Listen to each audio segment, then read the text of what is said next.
नमस्कार दोस्तों। आज हम मुद्रा, साख एवं बचत नामक अध्याय का अगला भाग पढ़ने वाले हैं। पढ़ने से पहले देख लेते हैं आज की वीडियो में हम क्या क्या पढ़ेंगे।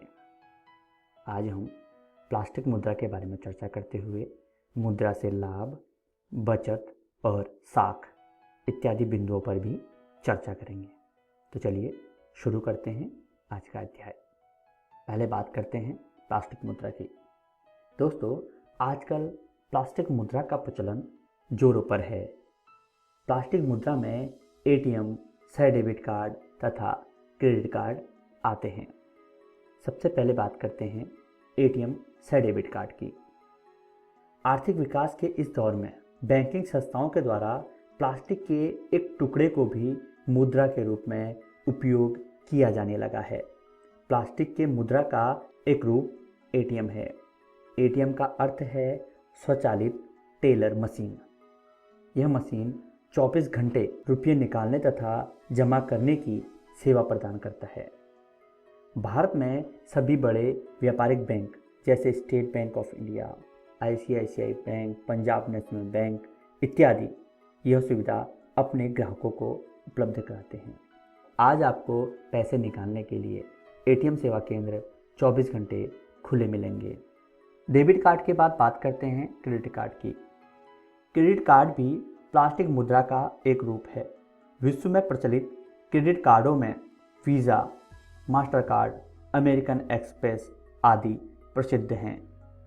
क्रेडिट कार्ड के अंतर्गत ग्राहकों की वित्तीय स्थिति को देखते हुए बैंक उसकी साख की एक राशि निर्धारित कर देती है, जिसके अंतर्गत वह अपने क्रेडिट कार्ड के माध्यम से निर्धारित धनराशि के अंदर वस्तुओं और सेवाओं को खरीद सकता है। दोस्तों, आधुनिक आर्थिक अर्थव्यवस्था में मुद्रा का काफ़ी महत्व है। यदि मुद्रा को वर्तमान समाज से हटा दिया जाए तो हमारी सारी आर्थिक व्यवस्था अस्त व्यस्त हो जाएगी। यदि मुद्रा न होती तो विश्व के विभिन्न देशों में इतनी आर्थिक प्रगति कभी भी संभव नहीं हो पाती। चाहे पूंजीवादी अर्थव्यवस्था हो या समाजवादी अर्थव्यवस्था हो या फिर मिश्रित अर्थव्यवस्था ही क्यों न हो, सभी में मुद्रा आर्थिक विकास के मार्ग में एक महत्वपूर्ण भूमिका अदा करती है। दोस्तों, मुद्रा के लिए प्रोफेसर मार्शल ने कहा, मुद्रा वह दूरी है जिसके चारों तरफ संपूर्ण आर्थिक विज्ञान चक्कर काटता है। मुद्रा के लिए पिगू ने कहा, आधुनिक विश्व में उद्योग मुद्रा रूपी वस्त्र धारण किए हुए हैं। अतः स्पष्ट है कि आधुनिक जीवन प्रत्येक दिशा में मुद्रा के द्वारा ही प्रभावित होता है। आइए अब देखते हैं मुद्रा से हमें क्या क्या लाभ प्राप्त होते हैं। सबसे पहले बात करते हैं मुद्रा से उपभोक्ता को क्या लाभ होता है। दोस्तों, मुद्रा के आविष्कार से उपभोक्ता को बहुत लाभ प्राप्त हुआ है। प्रत्येक उपभोक्ता मुद्रा से अपनी इच्छानुसार वस्तुओं को खरीद सकता है। यह सुविधा वस्तु विनिमय प्रणाली में नहीं थी। मुद्रा उपभोक्ता की मांग का आधार है। जिस व्यक्ति के पास मुद्रा अधिक है वह वस्तुओं एवं सेवाओं की अधिक मांग कर सकता है। मुद्रा का अभाव मांग की मात्रा को घटा देता है। मुद्रा से उत्पादक को भी अच्छा लाभ होता है। मुद्रा की सहायता से उन्हें उत्पादन के साधनों की आवश्यकता मात्रा जुटाने, कच्चे माल को जुटाने और खरीदने तथा संचित रखने के लिए समय समय पर पूंजी उधार प्राप्त करने में भी सहायता प्राप्त होती है।